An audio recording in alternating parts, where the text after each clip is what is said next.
राज्यात ऐन हिवाळ्यात अवकाळी पाऊस आणि गारपिटीचा इशारा देण्यात आलेला आहे. मध्य महाराष्ट्र, विदर्भ आणि मराठवाड्याच्या काही जिल्ह्यांमध्ये हलक्या ते मध्यम स्वरूपाच्या पावसाचा अंदाज वर्तवण्यात आलाय. तर उत्तर महाराष्ट्रातील अनेक जिल्ह्यात आजपासून रविवारपर्यंत पावसासह गारपिटीचा इशारा देण्यात आलाय.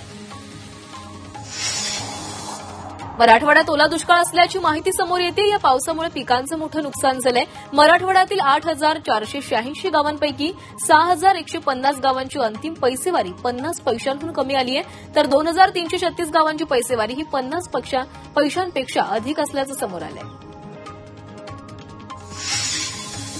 महाराष्ट्रात पुढील 2 दिवस अनेक जिल्ह्यांमध्ये मेघगर्जनेसह पाऊस होण्याचा अंदाज पुणे वेधशाळेनं वर्तवलाय. 26 आणि 27 डिसेंबरला उत्तर महाराष्ट्र, मध्य महाराष्ट्र, मराठवाडा, विदर्भ आणि पश्चिम महाराष्ट्रातील जिल्ह्यांमध्ये जोरदार पावसाची शक्यता वर्तवण्यात आली आहे. मुंबईतील हवामानात होणारे बदल आणि वाढणारे प्रदूषण हे हंगामी असून पुढील काही दिवस मुंबईत संध्याकाळी आणि सकाळीही प्रदूषण असण्याची शक्यता पुणे वेधशाळेचे प्रमुख के.एस. होसाळीकर यांनी व्यक्त केली आहे. मुंबईच्या हवेचा दर्जा गेल्या काही दिवसांपासून ढासळतोय. प्रदूषण वाढतं. या पार्श्वभूमीवर घनकचरा व्यवस्थापन विभागाच्या सर्व सहाय्यक अभियंते कर्मचाऱ्यांना प्रदूषण नियंत्रणासाठीच्या सूचना देण्यात आल्या. या सूचनांची अंमलबजावणी न झाल्यास शिस्तभंगाच्या कारवाईचा इशारा देण्यात आला आहे. प्रदूषित हवेमुळे मुंबईकर सर्दी आणि खोकल्यानं त्रस्त झालेत. प्रदूषणाबरोबरच वातावरणातील बदलामुळे अनेक आजार उद्भवत आहेत. यंदा हवा दीर्घकाळ वाईट श्रेणीतच नोंदवली गेली आहे. त्यामुळे रोगप्रतिकारक शक्ती कमी असलेल्या रुग्णांमध्ये संसर्गाचं प्रमाण झपाट्यानं वाढतंय.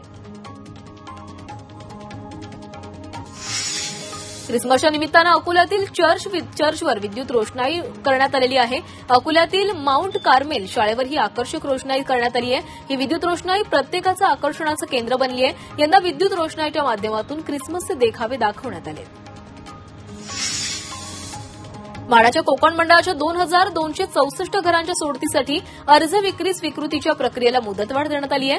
प्रतिसाद वाढवण्यासाठी मंडळानं हा निर्णय घेतलाय. आता 6 जानेवारीपर्यंत अर्ज करता येणार आहे. तर 31 जानेवारीला सोडत काढली जाणार आहे.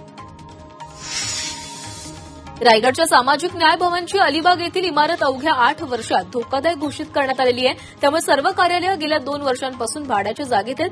त्यासाठी लाखो रुपये खर्च करावे लागत आहेत. त्यामुळे ठेकेदाराला अभय देणाऱ्या सर्व संबंधितांवर कारवाई करावी अशी मागणी केली जाते. जलसंपदा विभागात लवकरच मेगा भरती होणार असल्याची माहिती जलसंपदा मंत्री गिरीश महाजनांनी दिली आहे. जळगावमध्ये तापी पाटबंधारे विकास महामंडळ या विभागाची आढावा बैठक गिरीश महाजनांनी घेतली. यावेळी त्यांनी मेगा भरतीबाबत माहिती दिली आहे.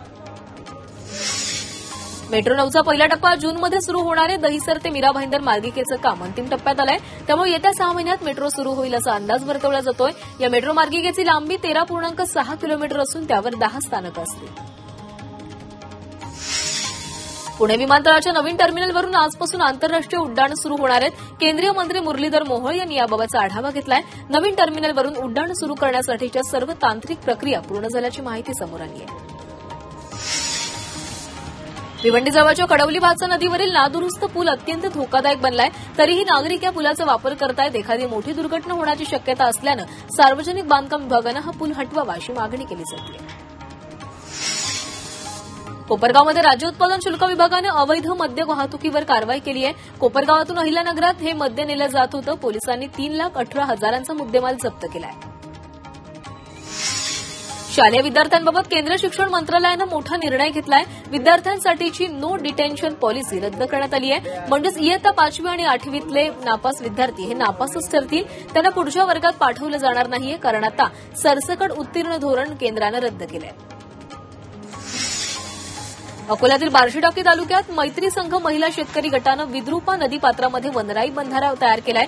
या बंधाऱ्यामुळे नदीतून वाहून जाणारं पाणी अडवून गावातील पाण्याची पातळी वाढण्याची शक्यता आहे. अकोल्यामध्ये अंभोरे गावात 30 फूट खोल विहिरीत 2 नीलगाई पडल्या होत्या. वनविभागाच्या रेस्क्यू टीमनं या नीलगाईंना जीवनदान दिलंय. नीलगाईंना बाहेर काढून सुरक्षित ठिकाणी सोडण्यात आलंय. उपमुख्यमंत्री एकनाथ शिंदे हे त्यांच्या सातारा जिल्ह्यातील दरेगावात 3 दिवस मुक्कामी आहेत. ते सकाळी सकाळी आपल्या शेतात फेरफटका मारताना दिसतायत. शेतीची पाहणी करून नंतर त्यांनी काम देखील केलंय.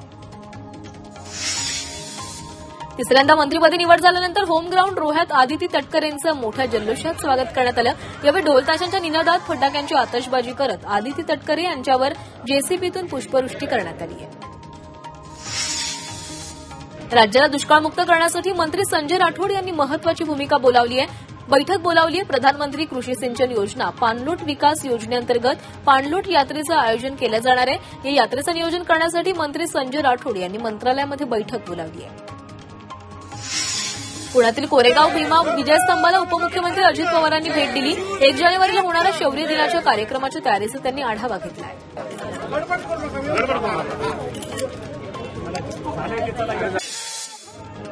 मनोज जरांगे पाटील 2 दिवसीय परभणी जिल्हा दौऱ्यावर जाऊन गाठीभेटी घेणार आहेत। परभणीत सोमनाथ सूर्यवंशी यांच्या कुटुंबियांची सांत्वनपर भेट घेणार आहेत। त्यानंतर मनोज जरांगे साळेगाववरून बीड जिल्ह्यातील मस्साजोग इथे जाणार आहेत। पुढे नागझरीवरून अंतरवालीमध्ये परत येणार आहेत।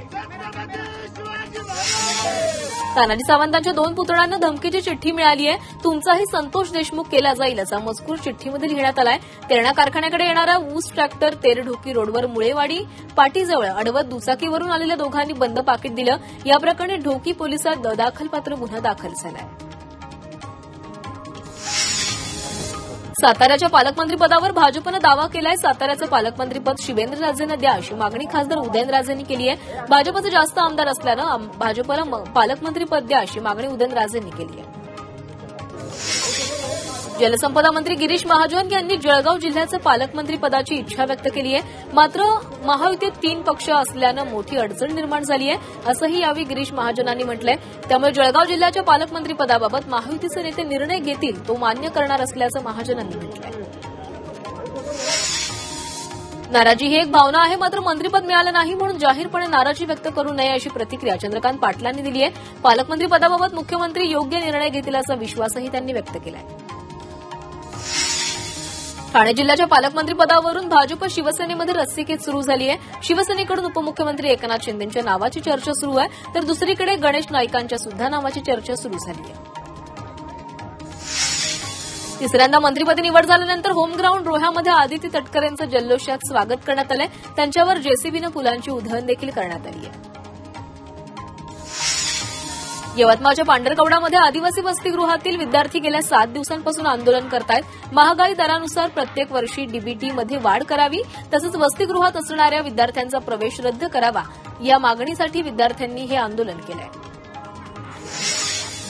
सांगली शेतकरी संघटनेनं आंदोलन केलंय। शेतकऱ्यांचा सातबारा कोरा करा आणि जिल्हा मध्यवर्ती बँकेच्या मुख्य कार्यकारी अधिकाऱ्यांना सेवामुक्त करण्याच्या मागणीसाठी हे आंदोलन केलं गेलंय। जालन्यात एसटी महामंडळाच्या बसचा अपघात झालाय। जाफराबादहून चिखलीकडे जाणारी बस 20 फूट खोल खड्ड्यामध्ये कोसळली आहे। या दुर्घटनेमध्ये 15 ते 17 प्रवासी जखमी झालेत। या प्रवाशांवर बुलढाणा जिल्ह्यातील चिखलीच्या शासकीय रुग्णालयात उपचार सुरू आहेत।